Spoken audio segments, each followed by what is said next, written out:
Welcome to today's Free Will Podcast. Well, free will, science, and religion. Something like that. Anyway, so this is episode whatever. Yeah, we'll just leave it, it was whatever. Anyway, so today we're going to talk about some comments on a video on YouTube. A video by somebody called Rizzle Dizzle. As many free will conversations go, he sort of contradicts himself in places. You know, he states that there's no reason blaming people for their condition, and then he starts talking about how he has a stronger will than everybody else. And, you know, just kind of a joke. But anyway, the better is the comments, because the comments are more about free will kind of stuff. So here's one by someone called Wewezeja Man, or something like that. You know, if you see somebody with a t-shirt like this, you can kick them in the ass. And then when he asks you, why did you kick me in the ass? Then you can say, because somebody suggested it to me, and I thought it was a good idea. Yeah, he'll get it. Anyway, why should someone argue for determinism, or anything else for that matter, if they believe in determinism? Okay. Well, because you're trying to convert people. You're trying to change their minds in the sense that you're trying to read your script and hoping your script has in it, hey, you changed their mind. Yeah, that's how it works out. So you can't change their mind if you don't try to change their mind. So you can't win a war unless you show up and point your gun at the other guys and shoot your bullets at them and stuff like that, right? I mean, it'd really be nice to just say, hey, we deterministically already decided that we won the war, and so we don't have to go to the war and fight in the war. Obviously that wouldn't work, would it? Because you'd lose the war. There's no chance you could win the war then. You know, that would be your determinism. Your determinism would be that you gave up and didn't do anything, and therefore you failed. So that's why, when you believe in determinism, you argue for determinism, because you're hoping that it's part of the determinism that you make arguments that influence other people, and that they do constructive things in the world to make it a better place. Yeah. It's like you can't just say, it's inevitable, it's going to happen, and then do absolutely nothing to make it happen. You see what I'm saying? It just can't happen that way. The only way that determinism can be a positive, the only way the future can be a positive thing is people have to do positive things. You know, they have to seed it with positive. Right? Right. If it is just cause and effect, well again, don't you understand what a cause is? You know, there can't be an effect if there's no cause. So if I go over there and sit in the couch instead of making this video, there'll be no causing doing any affecting. I won't be changing any minds, I won't be influencing any minds, I won't be doing anything, and so the effect will be zero on other people in terms of taking this viral nonsense in my head. I'm pointing to my head for the podcasters. I can't get this stuff in my head, out of my head, if I don't do something like talk. Okay. Just cause and effect, then we are just rocks rolling down hills. Well, we are rolling down a hill, but it's a lot more complicated than just a hill. I mean, yeah, the nuances of the vibrations of what we bounce off of and how we bounce. You know, we're very complicated rocks, I guess is the idea. Is we have a lot of angles. And so how the rock hits and how it bounces is going to be really, really complicated. And yes, we're just going to read our script. But you have to read the script. Again, you have to go fight the war or the Nazis win. You can't just say our side won, you know, deterministically, because you got to know that, well, the only way deterministically our side could win is that assholes like me have to go over there and get bullets shot in their heads. So if nobody goes over to get shot, then you don't win the war, and that's a deterministic failure. I'm just saying, you can't not do. We're rocks. We have sides. We have to let our sides bounce as we bounce, or we're just going to, if you want to do nothing and just roll like a sponge, then yeah, you're deterministically going to be absolutely meaningless. Yes, you'll have no effect on anyone. Go in the closet and, you know, eat cardboard. And, you know, not have any influence on the world at all, then your deterministic cause and effect impact in the world will be zero. It just will be the fact that you were a zero. But some of us have a brain. The brain does this thinking thing. It has this idea that certain things this could be the future or that could be the future. Now the future is already decided, but we can't know it sitting here now. So from our position, there's still a choice to be made. Do I go to war? Do I not go to the war? I know if I don't go to the war, we lose. If I do go to the war, we still might lose, and I might lose. But you know what I'm saying. I still have to make the decision, and the decision's still going to be meaningful. And some stuff ain't going to happen unless I'm part of it. There's going to be circumstances where bad things are going to happen unless you show up and come to the rescue. It's just the truth. There's just certain events that are going to happen in life, and if you just happen to be at the right place in the right time, there's going to be other times when you're going to be in the wrong place at the wrong time. And all that's deterministic, but I'm just saying we can understand from our ignorant position of not knowing the future as it already happened, that we can know probabilities. And we can certainly know inevitabilities, like, you know, if I don't go plug a leak in a pipe, the water will keep flowing out. That'll be the determinism. And the only way the water stops is if somebody goes over there and plugs it. Yeah. Anyway, rocks rolling down hills, and arguments aren't important for rocks rolling down hills. So I see arguments aren't important for rocks rolling down hills. So again, it's just this silly way of negating this 100 billion neuron strong device that is quite capable of exchanging concepts and ideas and values and motivations and passion. All these things can be motivated in each other quite easily by just uttering some of these words. You know, I say something and people will react. Like I could say there's $1 million buried, you know, and I could give you the location of some place where $1 million is buried. And all of a sudden you're probably going to act. You know, if you have some sense that I'm telling the truth. You know, just the truth. You're going to react. So we're just not rocks. Rocks don't react to somebody saying, there's a sale at Walmart. You know, they don't do that. But people can. Anyway. So the Dizzler guy said, this is precisely the type of tedious nonsense I was referring to. But he doesn't really make an argument, which is kind of weak and lame. So anyway, which man comes back with, because you don't have an argument for why rocks rolling down hills would argue with other rocks rolling down hills. So again, just keep saying this silly thing like we're a rock when obviously we're complex neurology, and ideas are fundamentally how the complex neurology works. Free will and determinism is a language game more than anything. Well, it's not. It's just a fact that it's a mechanical universe. We're just a mechanical process. We are robots. We do have programming, and depending on how the robots bang into each other and how what kind of talky talk comes out of their mouth, they'll do different things. And so I'm hoping to say things that'll make robots do good things rather than bad things. That's as far as I can go. That's as far as I can hope that the script I'm reading is a good script. The bottom line is that you have to act like there is free will in order to live and prosper. Well, whatever prosper is. Well, that's just nonsense, but it doesn't matter. You can or cannot. I don't have to live as if I have free will. I can understand that I'm a bunch of programs, and that a lot of these programs over years have been, you know, put on the the iron, the what do you call those things? You know, the blacksmiths use.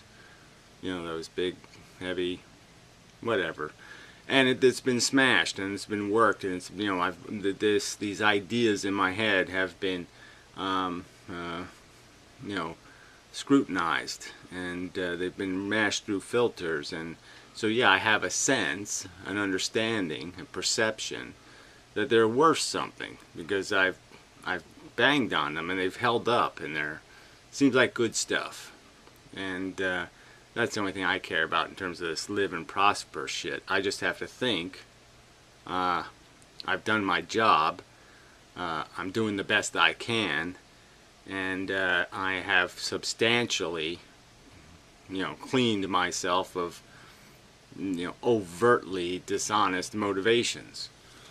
That is really all that matters. Well, again, all that really matters is that we in the most efficient way possible, get from stupid, ignorant assholes to brilliant, enlightened, productive, efficientoids. You know, that's civilized, you know. So that's really the only thing that's important, is that we get from being dumb animals hurting each other to smart animals capable of doing the right thing, which is basically quit playing a stupid game. But anyway, that's a whole nother subject. Alright, let's see. Shock of God. You know, the useless comments do come up. Ha ha, Rizzle and Mullinex sitting up a tree. That was really a dumb comment. But you know, there's lots of dumb people on the internet. We are we are the kind of rocks that change the trajectory of falling down based on arguments. Yeah, we don't change. Yeah, obviously we change. The rocks convey to each other a different shape. That's right. When we interact with each other, when I say this stuff, I'm changing the shape, the shape of your rock, whether you like it or not. I mean, whether by my intent or not my intent, whether consistent with my intent. I can be just turning you into a complete asshole, which wouldn't be my desire or my intent, but I can be doing that. It is quite possible that I'm having a negative effect on you in some negative way, and you'll just do some stupid negative thing based on me uttering these words. But that's the truth of it. We do change each other's shape by communicating with each other and experiencing each other, and those shape changes will change how we fall down the hill, or how we interact with the world we will encounter in the future. Why would a rock care if it changed another rock's trajectory? So this is the idiot who started this nonsense. Well, of course you would care, depending on whether you want there to be an avalanche, or depending on whether you want, you know, a whole bunch of rocks to hit Darth Vader in the head, or whether, you know, if you have some perception of where it would be a good idea these rocks go, you know, whether the rocks should all get dressed up like Nazis and start goose-stepping down the rest of the hill. Yeah, if you don't want the rocks to, you know, turn into Nazis or to put on Nazi uniforms, then maybe you want to affect the rocks so, you know, they can't fit into their Nazi uniforms. Yeah. Alright. Yeah, but the arguments are also just rocks. Nothing escapes, not even truth. Yes, it's quite true. We're just reading script. That's all we can do. You know, and we're not even doing it. You know, technically, I would argue I'm not doing nothing. I'm sitting here watching me do this shit. So, consciousness is just an illusion of function. I don't really have any conscious functionality. My programming just kind of takes over and does all this work, and I just sit back and watch it do the silly shit. Right? I mean, I can't stop it from doing what it's going to do. We're just basically, our consciousness is basically just tied up in the chair, and it just watches us perform, and that's about all there is. Yeah, so there's no control over any of it. But the end result is that there are such things as good and bad events. There are such things as good and bad objectives, destinations. And part of the process of getting to the good destination is having brains that at least are concerned with trying to get to a good destination. They have to at least have some idea that that's where they want to go if they have much chance of getting there. So that's sort of the truth of it. And the idea that people tend to want that tends to, over time, create an organism more capable of getting there. Whether we will get there or not is who knows, but the point is we are capable of getting somewhere better than just stupid monkey. Let's see. Because it's the current trajectory being that of caring about other rocks' trajectories. Yes, it's rocks all the way down. I don't know. 2 comments and 1 comment. So we'll just ignore that, because it didn't make much sense. Caring is just more rocks. You just might as well say the moon cares about the earth. So that's the shock of God's guy. So I mean, it's just kind of silly, right? Because we do understand that these philosophical ideas, these what would I call them in the other video? Not just passions, but devotions. So the amount of devotion you have to a concept or a principle, how much the word fairness means to you, how much the word dignity means to you. These concepts will affect your decision making, your choices, even how you use words and what emphasis you place on them. And so it's just silly to compare that to the earth and the moon, who aren't having a complex conversation at all and don't even have any idea of a concept like dignity or worry or concern. So just silly. Determinists are like creationists. It's either just chemical interactions or it's magic. Caring is a problem because the concept is not valid. Caring is a product of illusion of free will. Well, I think that's just idiotic. I don't need free will to be able to connect, perceptions of harm to myself with perceptions of harms to others, and be able to connect those two things together and say, ooh, what if that was me? I mean, it's really easy to do. That's one of the easiest mental things to do, is to see somebody do something and then mimic it, or see somebody in a circumstance and project what it would be like if you were in that circumstance. I mean, that's just so easy to do. And you don't need any illusion of free will to understand that that's the essence of understanding your existence, is understanding the existence of the things you're watching, living. In reality, caring does not exist. Oh, that's just silly. Like I said, it would be like saying Saturn's rings care about Saturn. No, it wouldn't be anything like that at all. Again, we have brains. Planets don't have brains. I mean, how can you say something so silly? To discount the fact that we are doing this complex programming thing, and that there is a certain logic that's inevitably going to be revealed as a fact, that this caring thing has a sensible and rational connection to the fact that to understand something, you have to understand it fairly, and to understand it fairly, you'd understand that my sentience, my welfare, isn't any better than somebody else's welfare, that the feelings I'm producing aren't any more magnificent than the feelings they're producing. And those simple understandings are profoundly important. It would be dangerous to suggest this is what was ever meant in any rational definition of human caring. I don't know what, it's just silly. Yeah. Okay, so here's somebody refuting that argument. What is your definition of caring, and are you using it to describe physical nature or interpersonal human relations? Well, I don't know. This interpersonal stuff is kind of silly talk. It's always going to be a physical relationship. Here's this shock guide. I don't know how to adequately define care, but it doesn't matter for any point. Well, I think it just does, so I don't even know if I want to just keep indulging in this conversation. This is just stupid. I mean, the concept is not difficult to understand.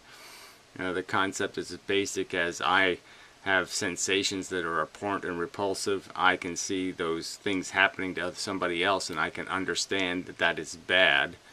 And I can feel good that it's not happening to me, but I feel bad that it's happening to somebody I care about, somebody who is significant to me, somebody who I'm dependent on, somebody who I'm attached to. It's just really quite easily understood. Unless you have some measure of control, caring is fundamentally no different than not caring. Well, that doesn't make much sense. A program is a program. You could certainly say that. The program of hate isn't any different than the program of love, blah, blah, blah. But the difference is that some have outcomes in terms of producing behavior in the world. They make you a better rock. Not being in the Nazi uniform is a good thing. And the caring thing ain't going to be in the Nazi uniform.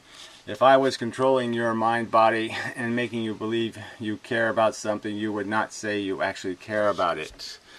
Again, it doesn't matter whether you're actually caring or just imagining that you're caring. The fact is that you're mindful of something. To be mindful is all that matters. So if you're mindful of somebody else's situation, whether you technically care or not is totally irrelevant. The fact is you're going to be mindful of their situation. You're going to try to protect these other rocks from damage so that collectively you as a group of rocks can do something more magnificent in the world than just be failures. Okay, because those rocks are carrying the momentum of the other rocks changing their direction, there's no rhyme or reason. It just is. Well, it isn't just is. That's kind of empty. Because what we have seen over time, from 10,000 years ago to today, is that it does somehow spiral or evolve in kind of a positive direction. Information is valuable.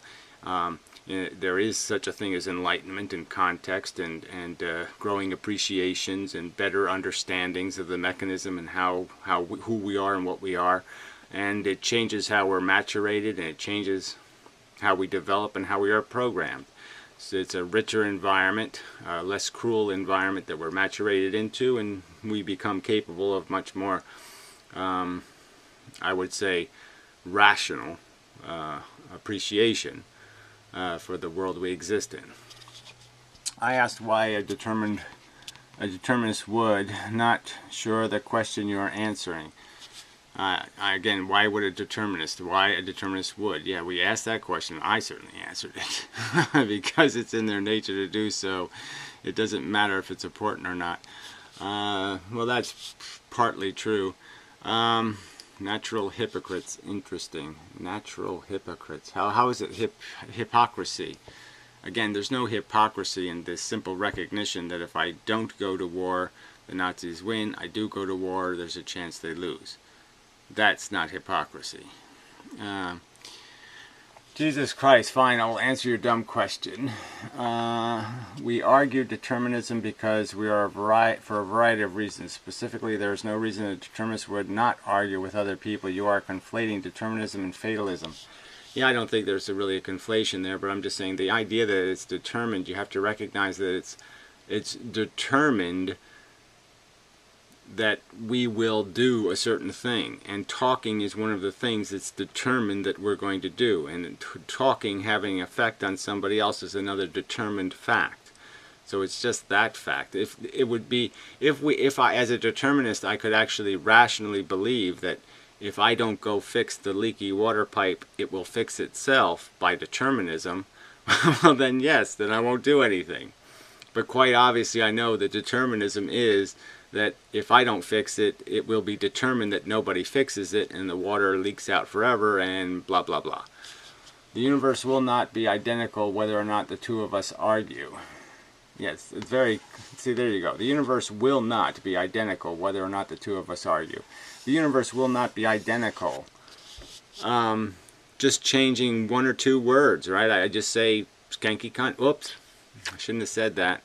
I just say some kind of, a couple of words at the wrong time to the wrong person, or I say a couple of right words to the right person at the right time, and yeah, the universe will change, and that's just a fact. Who they marry, what have you, all kinds of things will change based on a couple of words you throw at somebody.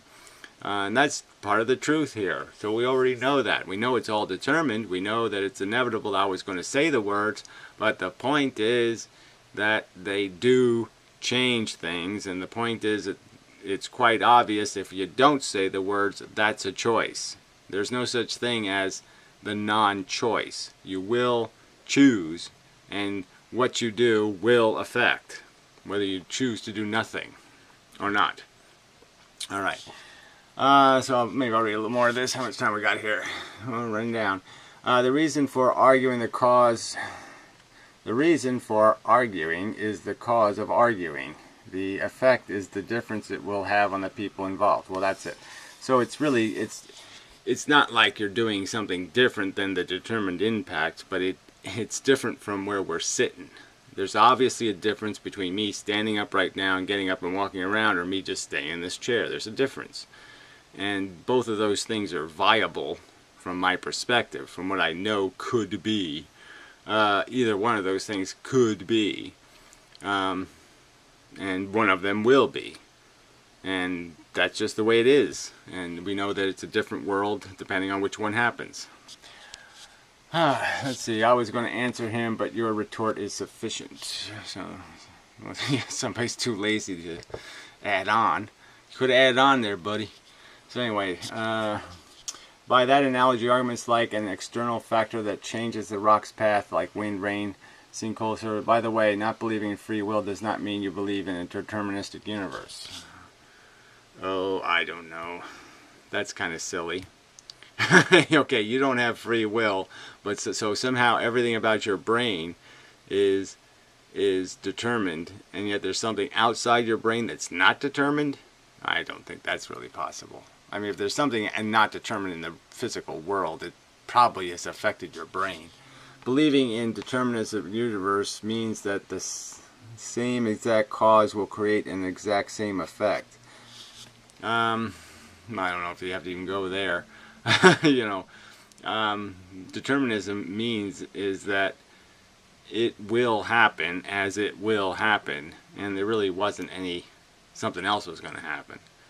Okay, what will happen, but the point is from our perspective, we can't see it as being inevitable. No, it will be identical. You're just under the illusion that you are changing people's... Oh, come on, it will be identical? That's hilarious. So this guy's actually arguing that if I stand up and walk over there, or I sit in this chair, it's an identical universe. That dramatically different things might not happen. It's just a silly argument to make. I mean, whether you walk under the piano or you walk around the piano that's hanging from a string, and the piano, I mean, come on. You get killed in the afternoon. This afternoon you go out and you do something stupid and get killed driving somewhere, and you could have chose not to drive somewhere, and those two universes aren't entirely different. I think they're entirely different, bucko. Oh, it's just so stupid. But you were either meant to change people's minds based on previous causes, or you weren't. Well, exactly the point we're making, fella. But the point is if you think you don't need to change their minds, I'm just saying, if you don't think that you can still win the war without fighting the war, that would be stupid. So you asked, why are we getting up and fighting in the war? Well, we're getting up and fighting in the war because we're smart enough to know that if we don't get up and fight in the war, the Nazis win, you dumb effer.